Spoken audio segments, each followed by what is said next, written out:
অচল electronic scoreboard, বিচ্ছিন্ন gas line, আর্থিক সংকট সহ নানা প্রতিকূলতায় উন্নতি করা যাচ্ছে না সাঁতারে। দাবি সাঁতার ফেডারেশনের সভাপতি এবং নৌবাহিনী প্রধান অ্যাডমিরাল এম নাজমুল হাসান এবং সাধারণ সম্পাদক এম বি সাইফের।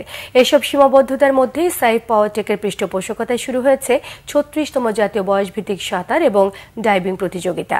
রিপোর্ট করছেন মানিক মাহমুদ। এসএ গেমস সহ আন্তর্জাতিক পর্যায়ে একসময় নিয়মিত সাফল্য আসত সাঁতারে। স্বর্ণযুগে দেশের জন্য গৌরব বয়ে এনেছিলেন মোশাররফ হোসেন, সাগর, শিলা খাতুনরা। সেই দিনগুলো এখন শুধুই স্মৃতি। দিনে দিনে ক্রমশ অবনতিতে ধুঁকছে সুইমিং ফেডারেশন। ২০১৭ সালে স্থাপন করা ইলেকট্রনিক স্কোরবোর্ড, যা প্রথম দিন থেকেই অচল। কিছুদিন আগেই বকেয়া বিলের জন্য কেটে দেওয়া হয় গ্যাস লাইন। পুলের পানি সরবরাহতেও সমস্যা, যে কারণে দীর্ঘদিন ধরে নেই কোনো অনুশীলন ক্যাম্প।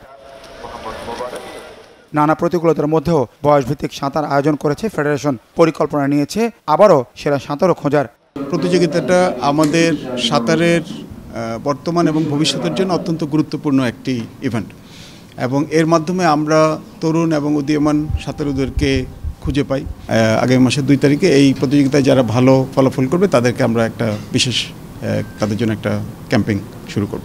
এর পরবর্তী এই বছরের ইভেন্টে আছে জাতীয় সাঁতার প্রতিযোগিতার ছাড়া আমরা 2025-এর প্রথম ভাগে আমরা সুইমারদের একটা ট্যালেন্ট হান্ট, যেটা আপনারা জানেন গত 2016 সালে সর্বশেষ অনুষ্ঠিত হয়েছিল। ক্রীড়া পরিষদ ও সরকারের কাছে বারবার আবেদন করেও সমস্যাগুলো সমাধান না পেয়ে হতাশ ফেডারেশন কর্তারা। তারপরও আশা ছাড়েননি তারা। টাইমিং আগের থেকে ভালো করছি, কিন্তু আমাদের পার্শ্ববর্তী দেশ আমাদের থেকে ভালো করছে, যে কারণে আমাদের ফোকাসিংয়ে আমরা আসতে পারতেছি না।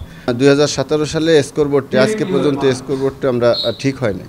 আপনার সুইমিং পুলের গ্যাসের লাইন কাট আমরা ইচ্ছা করলেও কিন্তু 8 মাসের বেশি ট্রেনিং করতে পারছি না। 4 মাস যখন বন্ধ থাকে তখন ও কিন্তু আবার জিরোতে চলে। এনএসসির সাথে কথা বলে গ্যাসের এই যে লাইনটা, এটা ইমিডিয়েটলি আমাদের চালু করতে হবে। তা না হলে 8 মাস করে 4 মাস যে বন্ধ করে 4 মাস আবার জিরো থেকে শুরু করতে হয়। আমাদের স্কোর বোর্ড লাগানোর পরে থেকেই কিন্তু খারাপ। আপনারা জানেন, আমরাও জানি। এটা নিয়ে বহুবার বলা হয়েছে এনএসসিতে, কিন্তু এটা কোনো কার্যকরী পদক্ষেপ নেওয়া হয়নি। তো এখন এই 2-3টা জিনিস যদি আমরা ওয়েব করতে পারি, আর সেরা সাঁতারের খোঁজে যে প্রোগ্রামটা, এটা যদি আমরা চালু করতে পারি, আমার মনে হয় আমরা সাফকে সামনে রেখে আমরা কিন্তু আগাতে পারবো। মন্ত্রী মহোদয়ের এবং মন্ত্রণালয়ের পৃষ্ঠপোষকতা নিয়ে আমার বিশ্বাস আমরা সমস্যাগুলি সমাধান করতে পারব।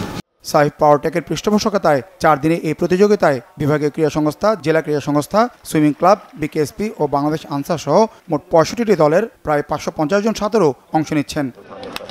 মানিক মাহমুদ, বাংলা ভিশন, ঢাকা।